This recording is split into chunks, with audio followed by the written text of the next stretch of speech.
পড়াশোনা করো। আসসালামু আলাইকুম মাস্টার্সের প্রিয় ছাত্রছাত্রীবৃন্দ, আশা করি তোমরা ভালো আছো। অনলাইনে তোমাদের ক্লাস শুরু হয়েছে। আজকে এখন তোমাদের সাথে আমার ক্লাস। আমি তোমাদের যে কোর্সটি নিব সেটি হচ্ছে জৈব বর্ণালী নীতি। মাস্টার্সে তোমাদের এই কোর্সটি আছে। তো এই কোর্সে আমি তোমাদের যে চ্যাপ্টারটি শুরু করব সেটি হচ্ছে এনএমআর, বা যেটাকে বলছি আমরা নিউক্লিয়ার ম্যাগনেটিক রেজোন্যান্স স্পেকট্রোস্কোপি। বাংলায় আমরা বলি নিউক্লিয়ার চুম্বকীয় অনুরণন বর্ণালী। এই চ্যাপ্টারটা আমি তোমাদের শুরু করব। তোমরা এই চ্যাপ্টারটা 4th ইয়ারে পড়েছো, মাস্টার্সের এই চ্যাপ্টারটা পড়বা। তবে দুইটা ইয়ারের সিলেবাসের মধ্যে একটু পার্থক্য হচ্ছে যে সেখানে 4th ইয়ারে তোমরা পড়েছো সেটার থিওরি তত্ত্বীয় জিনিসগুলো বেশি পড়েছো, অ্যাপ্লিকেশন কম করেছো। আর মাস্টার্সে আমরা তত্ত্বীয় কিছুটা পড়ব এবং এটার অ্যাপ্লিকেশন প্রয়োগ সেটা আমরা একটু বেশি পরিমাণে করব। তো আমরা এই চ্যাপ্টারটা যখন পড়াবো তখন তত্ত্বীয় জিনিসগুলো আমরা মাঝে মাঝে একটু আগের জিনিসগুলো আমরা পড়ে নিব। তাহলে তোমাদের দেখা যাবে যে অনেকে ভুলে গেছে জিনিসগুলো, খুব ভালোভাবে মনে নাই, সেই জিনিসগুলো আবার মনে পড়বে এবং আমাদের যে সিলেবাসের যে টপিকসগুলো সেগুলো বুঝতে আমাদেরকে সহায়তা করবে। তো তোমরা যে বইগুলো কিনেছো 4th ইয়ারে, যে বইগুলো কিনেছো সেই বইগুলোই তোমরা কিনবে। ইংরেজি কিছু বই আছে সেগুলো তো অবশ্যই লাগবে, পাশাপাশি বাংলা বই তোমরা কিনবে এবং আমাদের যে ক্লাসগুলো আছে সেই ক্লাসগুলো নিয়মিত দেখে তোমরা সেগুলো আয়ত্ত করার চেষ্টা করবে। তো আজকে আমরা তাহলে শুরু করি আমাদের চ্যাপ্টার এনএমআর।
প্রথমে আমরা পড়ব এনএমআরের মূলনীতি এবং শর্ত।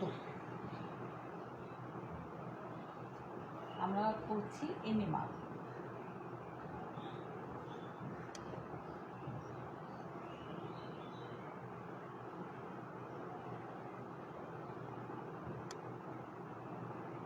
শর্ত ও মূলনীতি আমরা প্রথমে দেখব।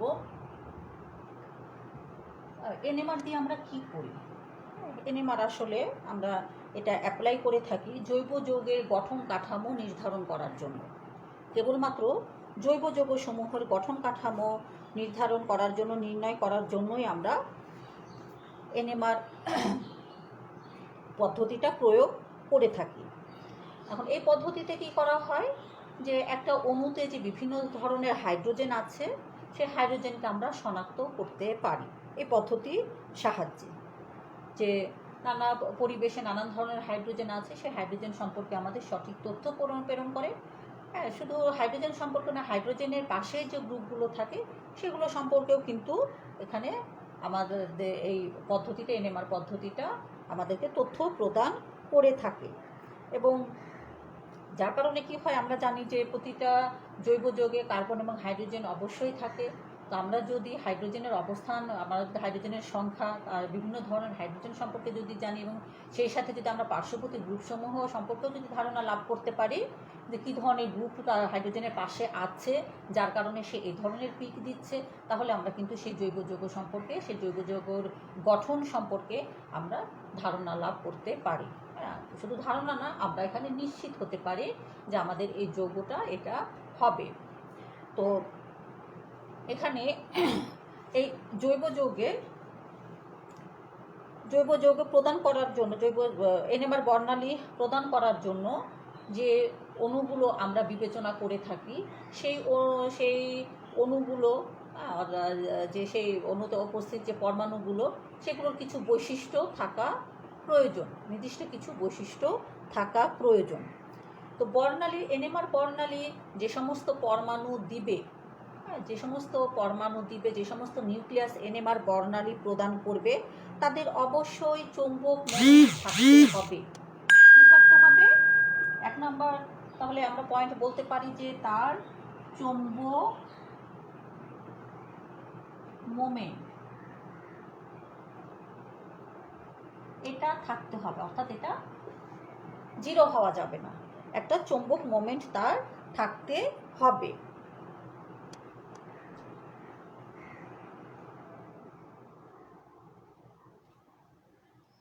যে সমস্ত নিউক্লিয়াসের চৌম্বক মোমেন্ট নাই, তারা কিন্তু এনএমআর বর্ণালী প্রদান করবে না। ঠিক আছে?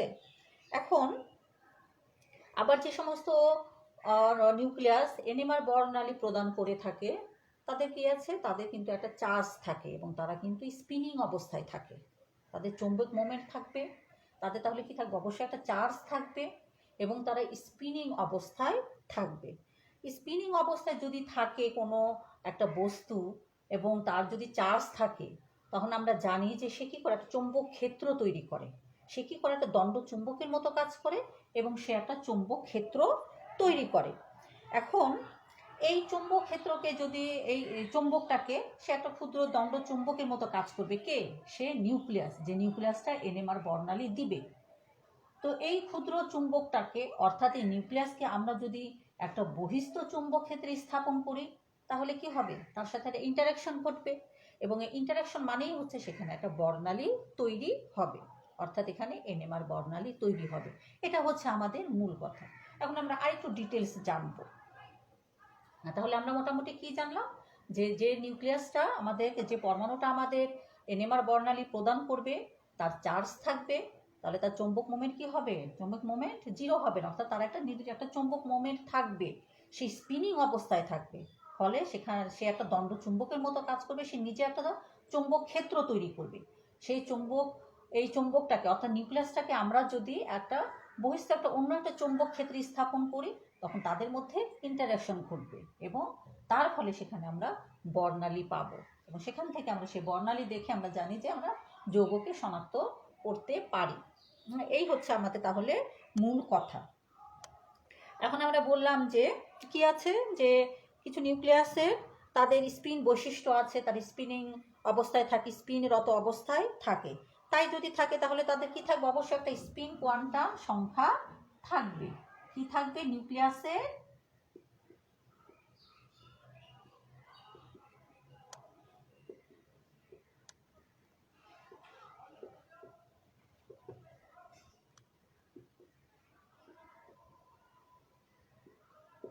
স্পিন কোয়ান্টাম সংখ্যা থাকবে। এটাকে আমরা আই দিয়ে প্রকাশ করি। আমরা স্পিন কোয়ান্টাম সংখ্যা সম্পর্কে আমরা জানি ইলেকট্রনের, যখন আমরা ইলেকট্রনের ধর্ম সম্পর্কে আমরা যখন জেনেছি, আমরা কিন্তু ইলেকট্রনের স্পিন দেখেছি, প্লাস আপ অথবা মাইনাস আপ। ঠিক তেমনিভাবে নিউক্লিয়াসেরও স্পিন কোয়ান্টাম সংখ্যা থাকবে, সেটাকে আমরা আই দিয়ে প্রকাশ করি এবং এটা হচ্ছে, এই আই সমান হচ্ছে হাফ এন। আই এর মান হচ্ছে হাফ এন, যেখানে এন হচ্ছে 0, 1, 2, 3 এক্সেট্রা। তাহলে এন এর মান যদি আমরা বসাই আই, তাহলে কি হবে? এন এর মান যদি 0 বসাই তাহলে 0, আবার যদি 1, 0 যদি, তাহলে এরপরে কি হবে? 1 যদি দেই তাহলে হাফ, তখন মানগুলো এরকম আসে না? তারপরে 1, 3/2, তারপরে 2, 5/2, হ্যাঁ, এরকম কিন্তু মানগুলো হবে। তাহলে আই এর মান হবে হচ্ছে, বা স্পিন কোয়ান্টাম সংখ্যা হবে হচ্ছে এটা। এখন নিউক্লিয়াসকে আমরা কি করছি? আমরা একটা বহিস্থ চৌম্বক ক্ষেত্রে স্থাপন করছি। বহিস্থ চৌম্বক ক্ষেত্রে যখন আমরা স্থাপন করব, তখন সে কি হবে? সেখানে তার একটা ওরিয়েন্টেশন হবে, সেখানে সে বিন্যস্ত হবে, সে কয়েকটি অবস্থান গ্রহণ করবে।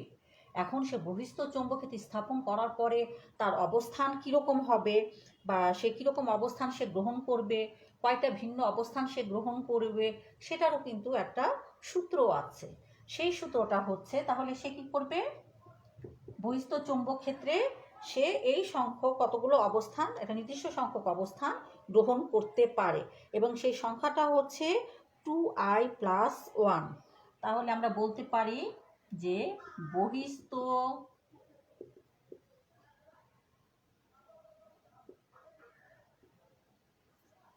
বহিস্থ চৌম্বক ক্ষেত্রে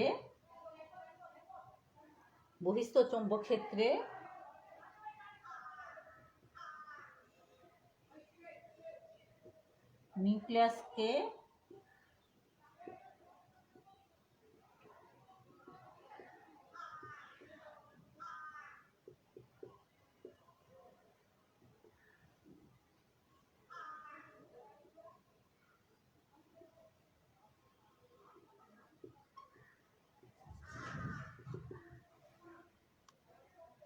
আমরা নিউক্লিয়াসটাকে একটা বহিস্থ চৌম্বক ক্ষেত্রে স্থাপন করলাম, তখন সে 2i+1 এই সংখ্যক অবস্থান সে গ্রহণ করবে। হ্যাঁ, সে এইভাবে সে অভিন্যস্ত হবে। তাহলে আমরা যদি এই মানগুলো বসাই এখানে, হ্যাঁ, আয়ের মান, তাহলে দেখা যাচ্ছে যে সেটা আবার কিসের উপর নির্ভর করে, তার স্পিন কোয়ান্টাম সংখ্যা, নিউক্লিয়াসের স্পিন কোয়ান্টাম সংখ্যার উপরে নির্ভর করবে সে সেখানে কিভাবে অবস্থান করবে, কতগুলো অবস্থানে তাকে আমরা দেখতে পাবো। হ্যাঁ, সেই সংখ্যাটা আমরা জানতে পারবো কোনখান থেকে, তার স্পিন কোয়ান্টাম সংখ্যা থেকে। আচ্ছা, সেটা আমরা আর একটু পরে দেখব, এই সূত্রটা আগে আমরা একটু দেখে নিই। এবং এই যে এই সংখ্যক অবস্থান যে সে গ্রহণ করবে, এদের কি হবে, এদের মাঝে পরস্পরের মাঝে পার্থক্য থাকবে +1 থেকে -1। হ্যাঁ, এরকম তাদের ইয়ে থাকবে, তাদের অবস্থানের, একটা অবস্থান থেকে আরেকটা অবস্থানের পার্থক্য থাকবে এইরকম পূর্ণ সংখ্যায়। একটা অবস্থান থেকে আরেকটা অবস্থানের পার্থক্য কি হবে, পূর্ণ সংখ্যায় হবে, +1 থেকে -1 এরকম পূর্ণ সংখ্যায় হবে। এখন আমরা যে বলছি যে কি থাকবে, যে নিউক্লিয়াসগুলো এদের কি স্পিনিং বৈশিষ্ট্য থাকতে হবে, যদি না থাকে তাহলে কিন্তু তারা এই বর্ণালী চিত্রটা প্রদান করবে না। এখন স্পিনিং বৈশিষ্ট্য থাকবে কি ধরনের নিউক্লিয়াসে, কোন নিউক্লিয়াসগুলো এই স্পিনিং বৈশিষ্ট্য দেখাবে, তোমাদের মনে আছে নিশ্চয়ই। হ্যাঁ, ওই সমস্ত নিউক্লিয়াসে স্পিনিং বৈশিষ্ট্য দেখাবে যাদের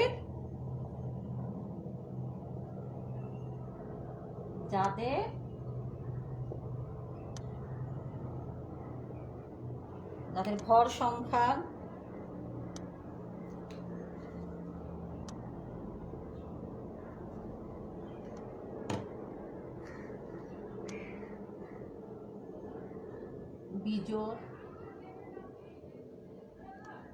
বিজোড় বা পারমাণবিক সংখ্যা বিজোড়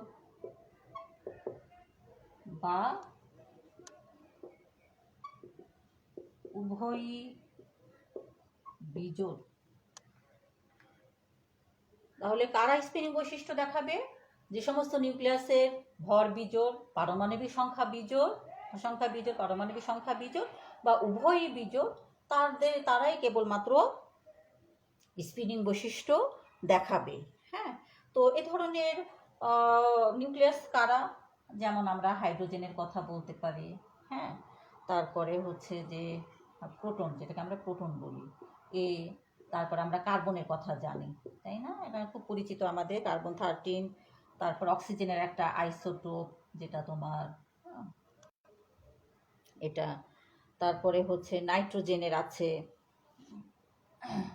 সরি,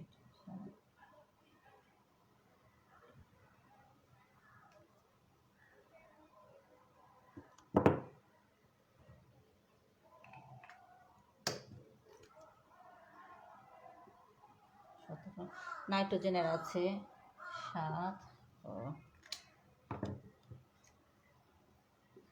7 এবং 17। এরা কিন্তু স্পিনিং বৈশিষ্ট্য দেখাবে। হ্যাঁ, আর স্পিনিং বৈশিষ্ট্য দেখাবে না কারা, যাদের জোড়, পারমাণবিক সংখ্যা এবং ভর সংখ্যা যাদের জোড়, দেখাবে না, বর্ণালী দেখাবে না। এরকম হচ্ছে কার্বন 6 আর 12, অক্সিজেন 8, 16, এরা কিন্তু দেখাবে না, কারণ এদের পারমাণবিক সংখ্যা এবং ভর সংখ্যা উভয়ই জোড়। এরা কিন্তু এনএমআর বর্ণালী দেখাবে না। ঠিক আছে, এখন আমরা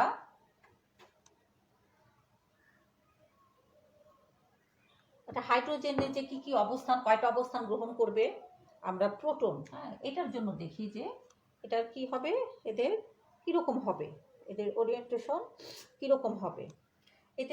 এদের হচ্ছে স্পিন কোয়ান্টাম সংখ্যা হচ্ছে হাফ, কত, আই হচ্ছে এদের হাফ। ঠিক আছে, তাহলে এর জন্য আমরা দেখি প্রোটনের জন্য এর অবস্থান দেখি, এর অবস্থান, আমরা অবস্থান সংখ্যা বের করি। আমরা সূত্রটা কি ছিল, +1। এখানে তাহলে আমরা পাবো হচ্ছে 2, আমরা জানি যে এর হচ্ছে হাফ, তাহলে হাফ সমান কত হচ্ছে 2, অর্থাৎ সে তাদের দুইটা অবস্থান সে গ্রহণ করবে। এখন এই দুইটা অবস্থান কি কি হবে, দুইটা অবস্থান হবে হচ্ছে +1/2 এবং -1/2, তাদের অবস্থান হবে এরকম। ঠিক আছে, এই দুইটা অবস্থান সে গ্রহণ করবে।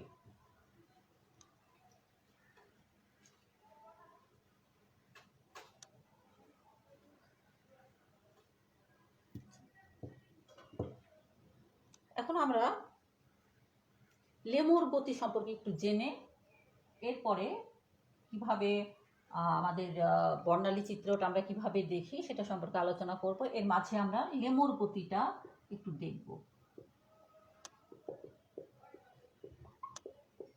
লেমুর গতি তোমরা পড়েছো, তোমাদের খুবই পরিচিত একটা টার্ম, কিন্তু তারপরে আমি আবার একটু মনে করে দিব।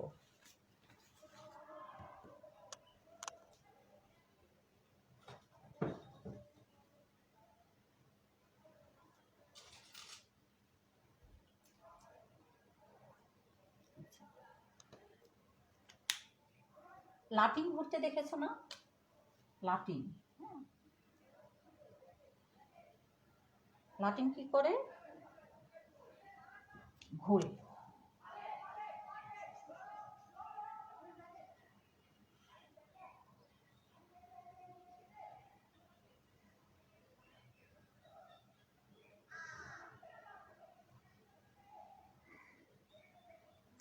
এটা আমরা লাটিন ধরছি। লাটিনটা কি করছে, সে ঘোরে। লাটিনের কিন্তু দুইটা ঘূর্ণন আছে, একটা হচ্ছে যে তার যে স্পিন, আমরা যেটাকে আমরা কাটা ধরি, সেটাকে আমরা তার স্পিন যদি ধরি, সে কি করে, সেই স্পিনের চারপাশে সে ঘোরে। আবার সে কি করে, সে কিন্তু নিজেও সে আবার ঘুরছে, এরকম বৃত্তাকার পথে সে আবার ঘোরে। তাহলে দুই ধরনের ঘূর্ণন, এক হচ্ছে যে স্পিনের কে কেন্দ্র করে, স্পিনকে কেন্দ্র করে লাটিনটা নিজের অক্ষে ঘুরছে, আবার সেই সাথে কি করছে, একটা বৃত্তাকার পথেও কিন্তু সে ঘোরে। দেখো না, এরকম হেলে হেলে সে ঘোরে যখন সে অবস্থায় থাকে, চলন্ত অবস্থায় যখন থাকে। স্থির অবস্থায় কিন্তু সে এই বৃত্তাকার পথে সে কিন্তু ঘুরতে পারে না। যখন সে চলন্ত অবস্থায় থাকে, ঘূর্ণনত অবস্থায় থাকে, তখন তার মধ্যে গতির সঞ্চার হয়, তখনই কেবলমাত্র সে এই ধরনের বৃত্তাকার পথ সে তৈরি করে। আর তার মাঝে যদি গতি না থাকে, তখন সে কি করে, মাটিতে পড়ে যায়। ঠিক আছে, তাহলে এই যে এটা হচ্ছে তার অক্ষ, লাটিমের অক্ষ, আমরা কি বলবো, এটা হচ্ছে তার অক্ষ। আর এটা কি, লাটিমের গতি, লাটিমের গতি, সে এখানে সে ঘুরছে। ঠিক আছে, আচ্ছা। আর এদিকে কি আছে, আমাদের মহাকর্ষীয় শক্তি, তাই না, নিচের দিকে না, মহাকর্ষীয়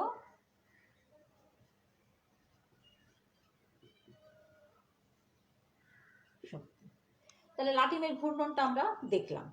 ঠিক এই লাটিমের মতোই কিন্তু আমাদের যে নিউক্লিয়াস, সেই নিউক্লিয়াস কিন্তু ঘুরে, লাটিমের মতোই সে ঘুরবে। আমরা নিউক্লিয়াসটাকে এখানে চিন্তা করি, এটা হচ্ছে আমাদের প্রযুক্ত চৌম্বক ক্ষেত্র বা বহিস্থ চৌম্বক ক্ষেত্র। এটাকে আমরা কি বলছি? এটা হচ্ছে আমাদের বহিস্থ বা প্রযুক্ত চৌম্বক ক্ষেত্র। হ্যাঁ, এখন এটাকে সে এভাবে যেটা আঁকলাম,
আমরা নিউক্লিয়াসে রাখলাম একটা চৌম্বক ক্ষেত্রের মাঝে। চৌম্বক ক্ষেত্রের মাঝে যখন আমরা রাখছি, সে কিন্তু ঘুরছে। কোন বরাবর সে ঘুরবে? সে নিউক্লিয়াসের অক্ষে, নিউক্লিয়াসের যে অক্ষ, সে অক্ষ বরাবর নিজে ঘুরবে এবং এই ঘূর্ণনের ফলে সে কি করবে? সে নিজেও লাটিম যেরকম একটা বৃত্তাকার পথ তৈরি করে, সে কি করে এই স্পিনটা, ওই স্পিন অক্ষ কি করবে? একটা বৃত্তাকার পথে সৃষ্টি করবে। এরকম একটা বৃত্তাকার পথ সে সৃষ্টি করবে। এবং এই যে এই স্পিন অক্ষের যে গতি, নিউক্লিয়াসের স্পিন অক্ষের যে গতি, এই গতিটাকে বলা হয় লেমোর গতি। কি বলছি আমরা? লেমোর গতি, বা আমরাকে অয়ন গতিও বলে, বা লার্মার মোশন, লার্মার ফ্রিকোয়েন্সিও বলা হয়, বা এটাকে অয়ন গতিও বলা হয়। ঠিক আছে, আমরা এটাকে এই নামেও বলে থাকি। তাহলে আমি পাশাপাশি দেখালাম যে তোমরা লাটিমের কথা চিন্তা করে তাহলে নিউক্লিয়াসের লেমোর গতিটাকেও তোমরা বুঝতে পারবে। হ্যাঁ, লাটিম যেরকম সে নিজের অক্ষে ঘুরছে, আবার সে একটা বৃত্তাকার পথ তৈরি করছে, ঠিক তেমনিভাবে সে কি করছে? নিউক্লিয়াসকে আমরা যখন এরকম বহিস্থ চৌম্বক ক্ষেত্রে যখন রাখছি, সে তার স্পিন অক্ষ বরাবর সে ঘুরছে, আবার সেই স্পিন অক্ষ কি করে? সে একটা এরকম বৃত্তাকার পথে ঘুরতে থাকে। এই গতিটাকে, স্পিন অক্ষের এই গতিটাকে আমরা বলছি লেমোর গতি বা অয়ন গতি বা লার্মার গতি। এই গতিটা কিন্তু আবার এই যে আমরা বহিস্থ চৌম্বক ক্ষেত্র যে প্রয়োগ করছি, এর শক্তির সমানুপাতিক। ঠিক আছে? হ্যাঁ, তাহলে এটা আমরা কি বলতে পারি? যে এটা লার্মার গতিটাকে আমরা যদি এটা দিয়ে প্রকাশ করি, তাহলে এ কিন্তু প্রযুক্ত চৌম্বক ক্ষেত্রের সমানুপাতিক। হ্যাঁ, এটা যদি বাড়ে তাহলে এই লার্মার গতিটাও বাড়তে থাকবে। লার্মার গতিটা খুব ইম্পর্টেন্ট, এটা তোমাদের টিকা হিসাবে আসে, এবং আমাদের এনএমআর-এর যে মূলনীতি, সেই মূলনীতি বুঝতে গেলেও কিন্তু আমাদের লার্মার গতিটা জানতে হবে।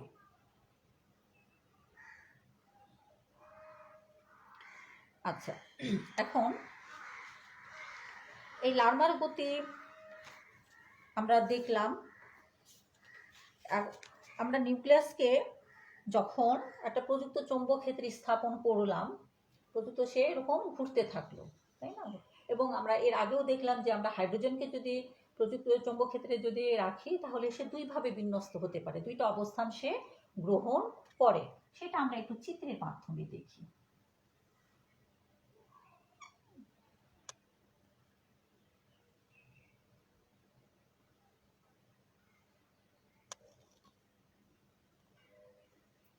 দুইটা অবস্থান কি কি?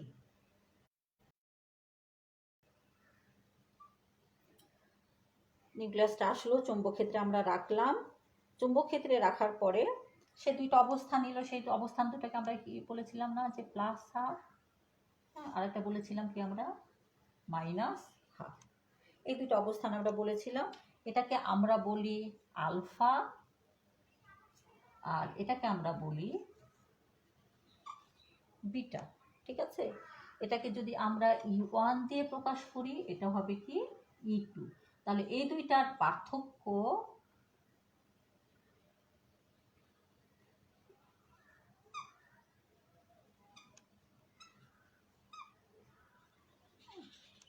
তাহলে দেখা যাচ্ছে যে আমাদের E1 বা আলফা যেটা, সেটা কিন্তু নিম্ন শক্তি সম্পন্ন। এটাকে বলা হয় ক্ষেত্রমুখী অবস্থান। নিউক্লিয়াসের ক্ষেত্রমুখী অবস্থান, এটা কিন্তু নিম্ন শক্তি সম্পন্ন। হ্যাঁ, আর E2 যেটা বা বিটা দিয়ে যে আমরা যে এই অবস্থানটা হচ্ছে উচ্চ শক্তি সম্পন্ন, এটাকে বলা হয় ক্ষেত্র বিমুখী অবস্থান।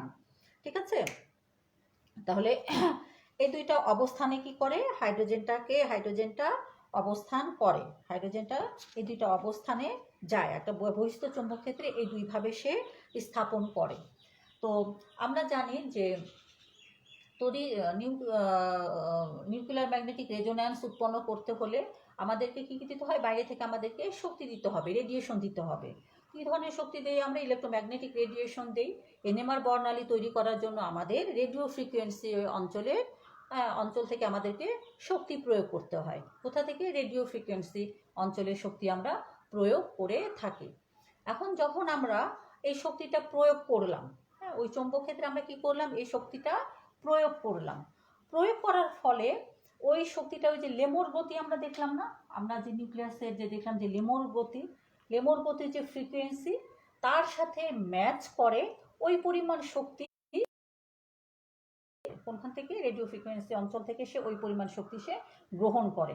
কার সাথে ম্যাচিং করে, লেমোর গতির ফ্রিকোয়েন্সির সাথে ম্যাচিং করে ওই পরিমাণ শক্তি সে শোষণ করে। শক্তি শোষণ করে কি হয়, নর্মাল অবস্থায়, হ্যাঁ, যখন আমরা নিউক্লিয়াসটাকে রাখি, সে কিন্তু নিম্ন শক্তি এই অবস্থানে সে থাকে। হ্যাঁ, নিউক্লিয়াসটা সে কোন অবস্থানে থাকে, সে এই অবস্থানে সে থাকছে।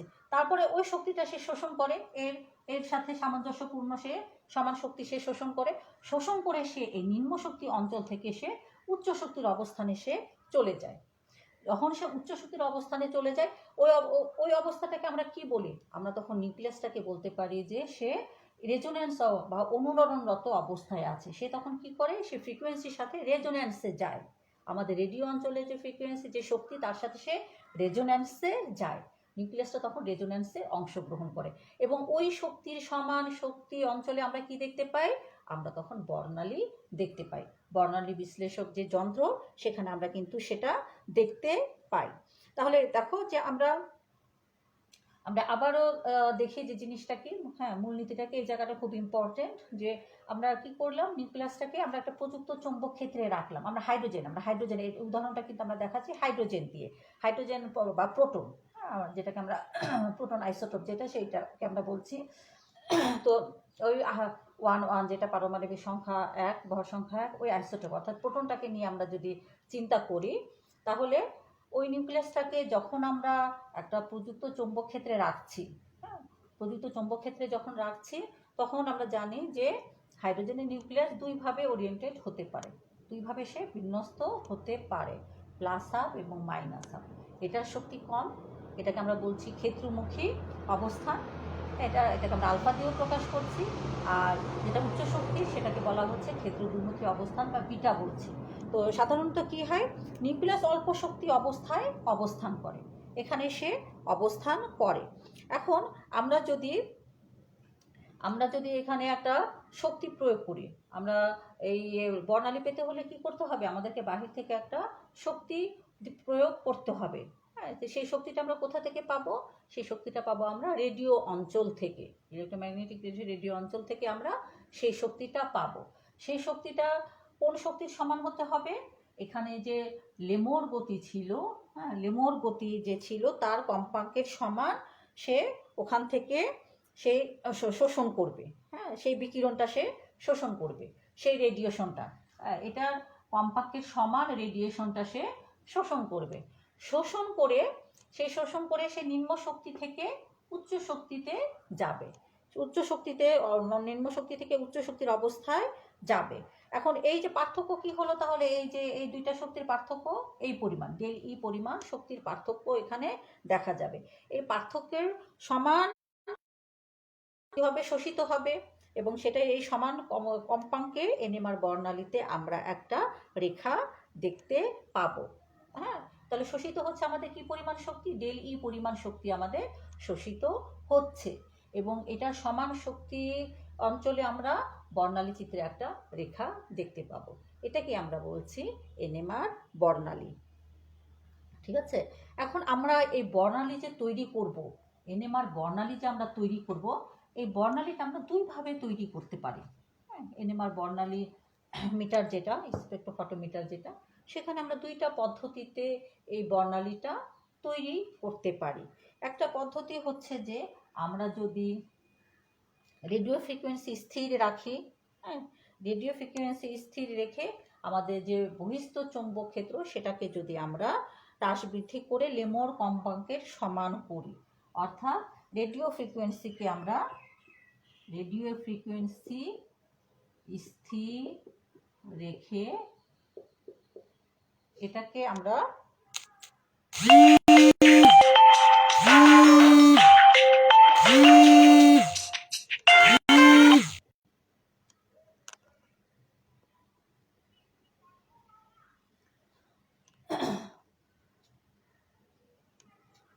এইচ নটের শক্তি আমরা হ্রাস বৃদ্ধি করে লেমোর গতি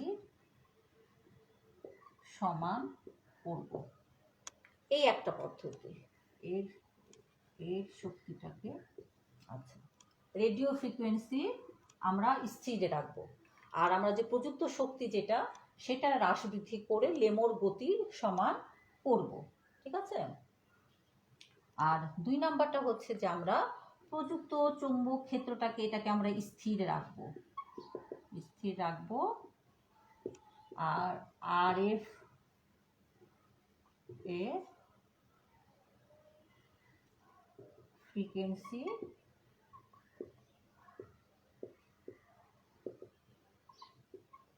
হ্রাস বৃদ্ধি করবে। এই দুইটা আমরা করতে পারি। ঠিক আছে,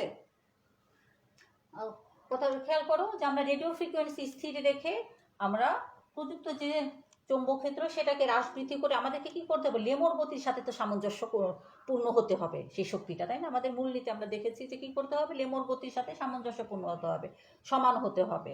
তাহলে সেটা স্থির রেখে এটা কম বেশি করে আমরা দেখবো যে কোন জায়গায় আমাদের লেমোর গতির সাথে ম্যাচিং হচ্ছে, সেই জায়গাটায় আমরা প্রয়োগ করব।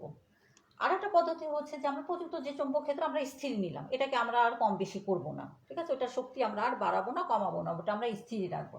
আর রেডিও ফ্রিকোয়েন্সি অঞ্চলে কি করবো, ফ্রিকোয়েন্সি আমরা আস্তে আস্তে কম থেকে আমরা বাড়িয়ে দেখবো যে কখন আমাদের লেমোর গতির সাথে সামঞ্জস্যপূর্ণ হয়, সেটা আমরা অ্যাপ্লাই করব।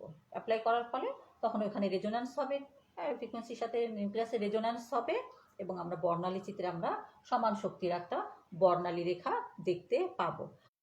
তবে এই দুইটা পদ্ধতির মধ্যে বর্তমানে এই পদ্ধতিটা আমরা প্রয়োগ করে এনএমআর বর্ণালী বিশ্লেষণ করে থাকি। অর্থাৎ কোনটা, আমরা প্রযুক্ত চৌম্বক ক্ষেত্রটাকে স্থির রাখবো, বহিস্থ যে চৌম্বক ক্ষেত্র সেটার শক্তি আমরা স্থির রাখবো, আর রেডিও ফ্রিকোয়েন্সি, রেডিও অঞ্চলের যে ফ্রিকোয়েন্সি সেটা আমরা হ্রাস বৃদ্ধি করে আমরা লেমোর গতির সাথে সমান করে আমরা ওই শক্তিটাকে আমরা প্রয়োগ করব। এই পদ্ধতিটা আমরা প্রয়োগ করে এখন এনএমআর বর্ণালী প্রয়োগ করে থাকি। ঠিক আছে, আচ্ছা, তাহলে এই গেল আমাদের মোটামুটি যে এনএমআর বর্ণালীর মূল কথা, যে কোন নিউক্লিয়াসগুলো আমাদের এনএমআর বর্ণালী দিবে এবং কিভাবে আমরা এনএমআর বর্ণালী চিত্রটা পেয়ে থাকি। কারণ আমরা আরেকটা জিনিস একটু দেখব যে আমাদের যে প্রযুক্ত চৌম্বক ক্ষেত্র এবং আমাদের যে রেডিও কম্পাঙ্ক, হ্যাঁ, এটা আমাদের কম বেশি হয় কেন, হাইড্রোজেন তো সব একই ধরনেরই পরমাণু, তাহলে তো বর্ণালী চিত্রে কি হবে, একটাই রেখা পাওয়ার কথা সব ধরনের যৌগের ক্ষেত্রে, সব ধরনের কারণ এনএমআর বর্ণালী কি করে, হাইড্রোজেনকে শনাক্ত করে, হাইড্রোজেনকে শনাক্ত করে। তো সব হাইড্রোজেনের জন্য যদি একই ধরনেরই রেখা পাওয়া যায়, একই ধরনের শক্তি যদি শোষিত হয়, তাহলে তো আমরা একটা রেখাই পাবো। তাহলে ভিন্ন ভিন্ন যৌগ আমরা কিভাবে শনাক্ত করব? হ্যাঁ, কিন্তু আমরা একটা রেখা পাই না, একই ধরনের রেখা আমরা পাই না, আমরা ভিন্ন ভিন্ন যৌগে ভিন্ন ভিন্ন রেখা পেয়ে থাকি। এর কারণ হচ্ছে যে এক একটা যৌগে যে হাইড্রোজেন থাকে, সেই হাইড্রোজেনের পরিবেশ কিন্তু ভিন্ন ভিন্ন।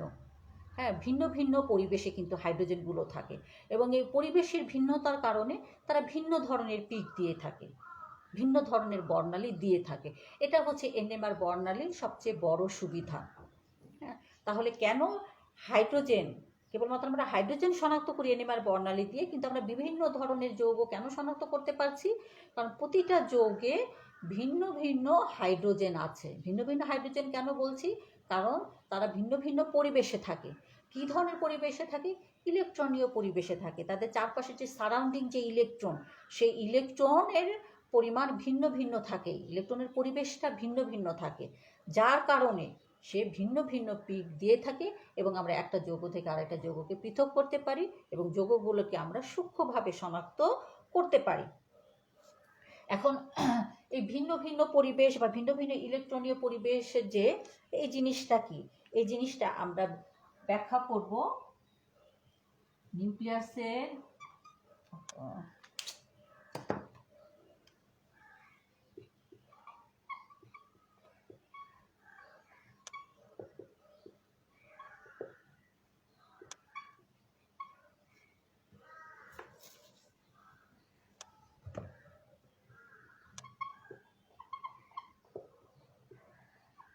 ইংরেজিতে আমরা সেটাকে কি বলি? শিল্ডিং।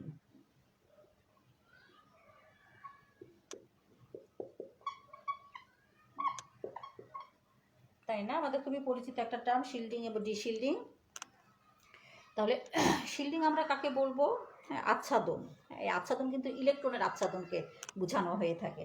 ঠিক আছে, আমরা কি বললাম যে প্রোটনগুলো কি থাকে পরস্পর প্রতি এক একটা যৌগে পরমাণুগুলো ভিন্ন ভিন্ন ইলেকট্রনিক পরিবেশে থাকে। তাদের চারপাশে কি থাকে? ইলেকট্রন থাকে।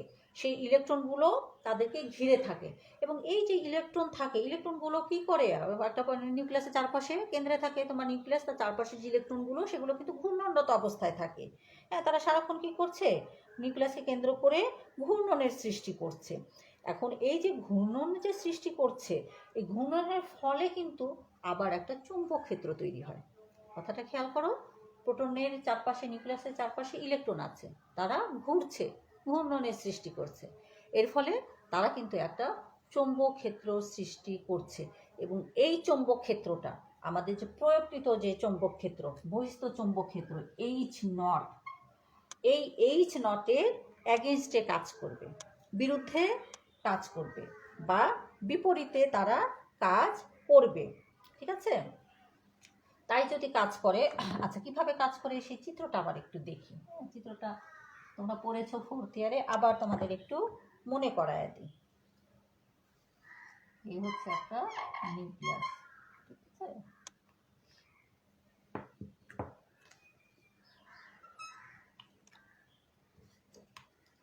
এই নিউক্লিয়াসের চারপাশে কি আছে? ইলেকট্রন আছে।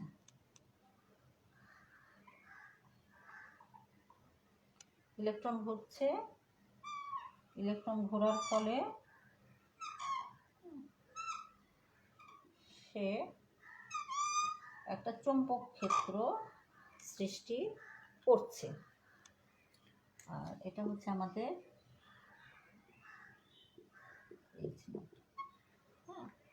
তাহলে এই হচ্ছে আমাদের নিউক্লিয়াস, এই হচ্ছে আমাদের নিউক্লিয়াস, এটা হচ্ছে আমাদের বৃত্তাকার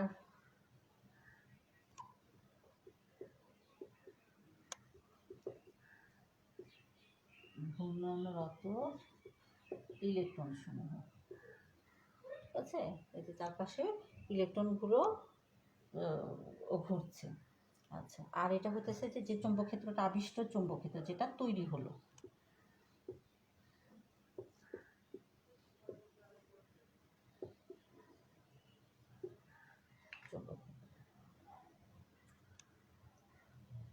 এই হচ্ছে আমাদের নিউক্লিয়াস। নিউক্লিয়াসের চারপাশে ইলেকট্রন বৃত্তাকারে ঘূর্ণনরত ইলেকট্রন। এই ইলেকট্রন ঘোরার ফলে কি হচ্ছে, একটা চৌম্বক ক্ষেত্র তৈরি হলো।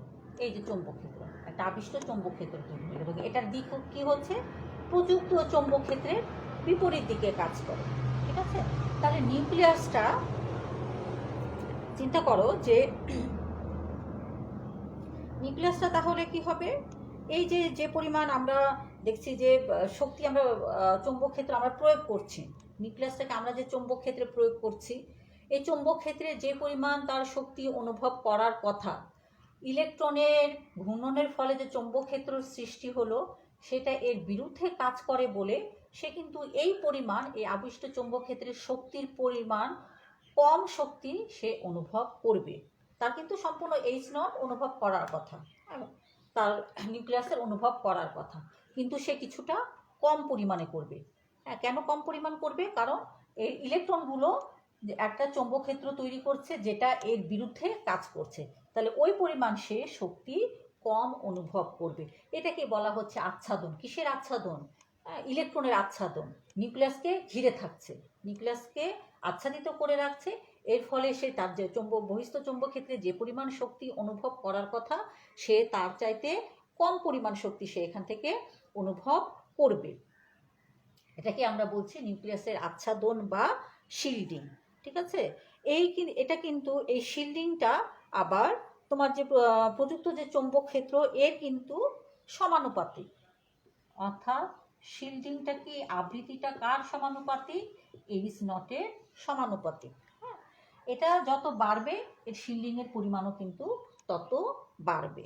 ঠিক আছে, তাহলে এই গেল আমাদের নিউক্লিয়াসের শিল্ডিং বা আচ্ছাদন। এই জিনিসগুলো আমাদের এনএমআরের যে তোমার রেখার অবস্থান সেগুলো নির্ধারণে আমাদেরকে সাহায্য করবে, কম বেশি হবে যে সেগুলো বুঝতে আমাদেরকে সাহায্য করবে।